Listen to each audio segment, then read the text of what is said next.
प्राण प्यारे के विरुद्ध आचरण करने की तो बात जाने दो, हम सोच भी नहीं सकते। पर ये बिना निष्ठा के मन फिसलता रहता है। जब तक गुरु प्रसाद से इष्ट निष्ठा जागरण नहीं होती, तब तक ये मन हमें विवश करके भोगों में या प्रभु के विरुद्ध आचरणों में फंसाता रहता है। चाहे जितनी कसम खाओ, तुम्हारी कसम काम नहीं करेगी।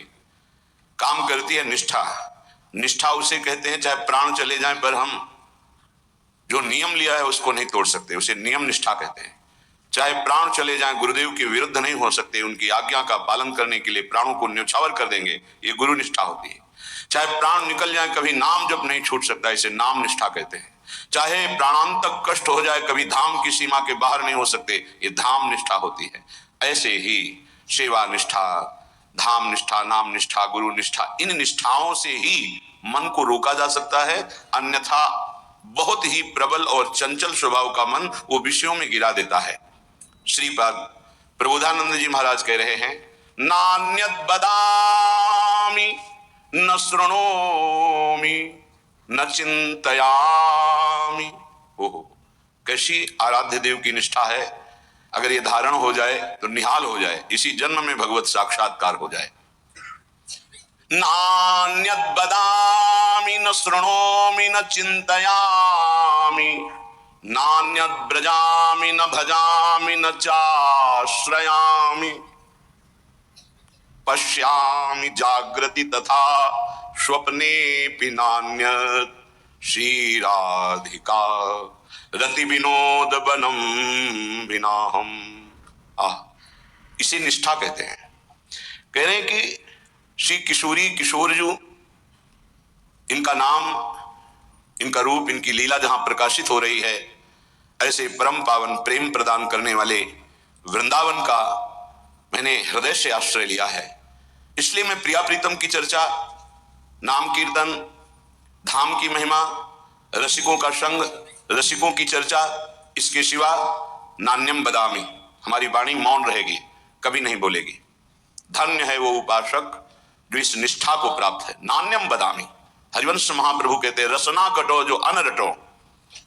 अगर प्रियालाल की चर्चा के सिवा कुछ अन्य बोलूं तो मेरी जबान कट जाए।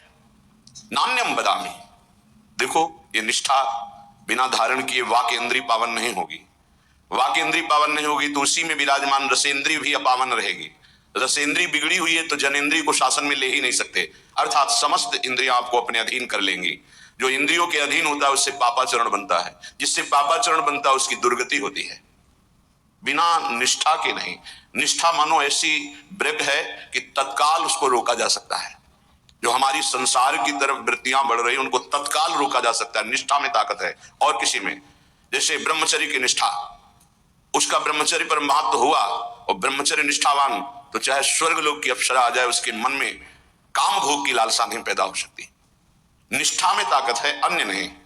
अन्य तो फिर मन बड़ा चंचल है, वो फिर टिकना मुश्किल, थोड़ी देर लड़ेगा फिर परास्त होकर उसी में गिर जाएगा। निष्ठावान नहीं, लड़ने की जरूरत नहीं, रुचि ही नहीं है, स्वाभाविक रुचि नहीं रहती निष्ठावान की। नान्यत बदामी, नहीं बोलूंगा। प्रियालाल की चर्चा, भगवत चर्चा, नाम जप, नाम कीर्तन, गुण कीर्तन, इसके अलावा मौन।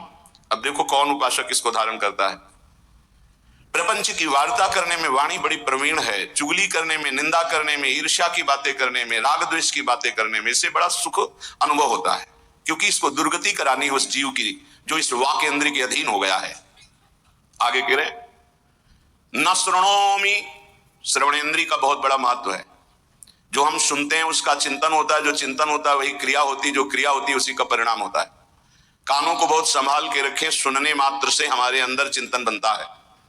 कठोर शब्द, निंदनीय शब्द, प्रापंचिक शब्द, विषयाकर्षण भरे शब्द, विषयाकर्षण भरे गाने, विषयाकर्षण भरे आकर्षण, ऐसा जो चित्त को क्षुब्ध करके विषय में लगा दे, बिल्कुल नहीं सुनना चाहिए।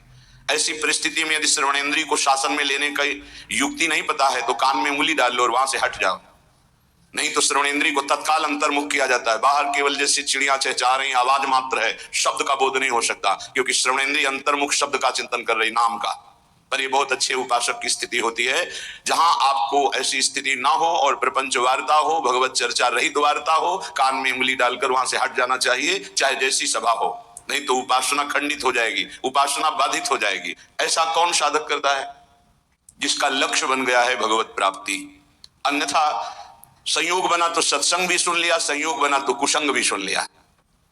खलऊ करें भरी पाए सुसंगु और मिटे न मलिन स्वभाव अभंगु। दुष्ट स्वभाव के लोगों को भी कभी कभी भगवत कृपा से संत संग मिल जाता है, पर वो अपने स्वभाव के वशीभूत हुए सत्संग का लाभ ना लेकर वहां भी अभिमान आदि दोषों से युक्त हृदय होने के कारण वो वंचित रहते हैं, सत्संग के प्रभाव से वंचित। खलऊ करें भली पाए सुसंगु पर मिटे न स्वभाव मलिन अभंग। जो मलिन स्वभाव है वो उनका इतना कठोर हो गया है कि वो बदलना ही नहीं चाहते। तो अपने लोग तो बड़े कृपा पात्र हैं जितने सब सुन रहे हैं। तो नान्यम बदामी, वाणी से किसी की निंदा चुगली ये मत बोलो, भगवत चर्चा करो, नाम कीर्तन करो, गुण कीर्तन करो। जो संसारिक